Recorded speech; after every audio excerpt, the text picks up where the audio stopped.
আসসালামু আলাইকুম ওরহমতুল্লাহি ওবরাকাতু। আলহামদুলিল্লাহ। আমরা এই মুহূর্তে রয়েছি জান্নাতুল বাকিতে। জান্নাতুল বাকি হচ্ছে মদিনার মসজিদে নববীর খুব পাশের একটি কবরস্থান। এই জান্নাতুল বাকিতে অসংখ্য সাহাবীদের কবর রয়েছে। এই জান্নাতুল বাকিতে আজকে আমরা চলে এসেছি। আমরা এই মুহূর্তে জান্নাতুল বাকিতে প্রবেশ করলাম।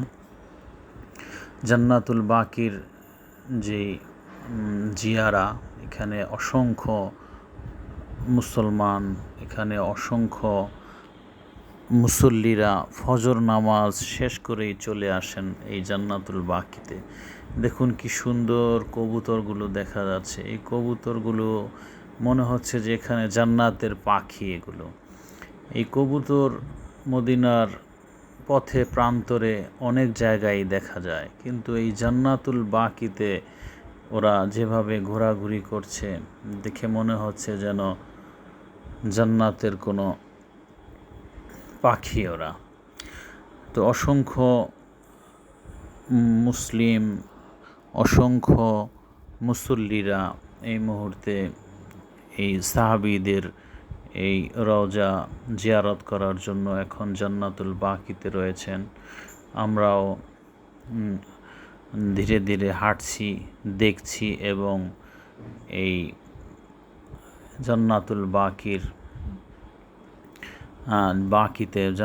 বাকিতে যারা শুয়ে আছেন তাদের রুহের মাগফিরাত কামনা করছি, তাদের জন্য আমরা দোয়া করছি।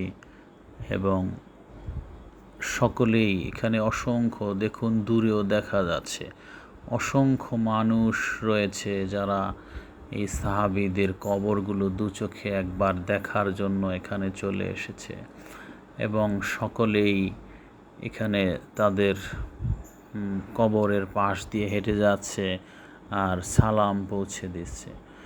কবরগুলো দেখলেই কেমন একটা শরীরের ভেতর আলাদা একটি শিহরণ জেগে ওঠে যে এখানে এভাবে অসংখ্য সাহাবীরা শুয়ে আছে।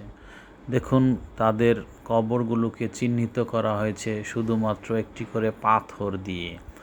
আমাদের দেশের মতো কবরগুলোকে ওইভাবে সাজিয়ে গুছিয়ে কিংবা খুব বেশি উঁচু কিংবা মাজারের মতো করে তৈরি করা নয়। এখানে শুধু কবরগুলো রয়েছে শুধুমাত্র একটি করে পাথর দিয়ে চিহ্নিত করে রয়েছে।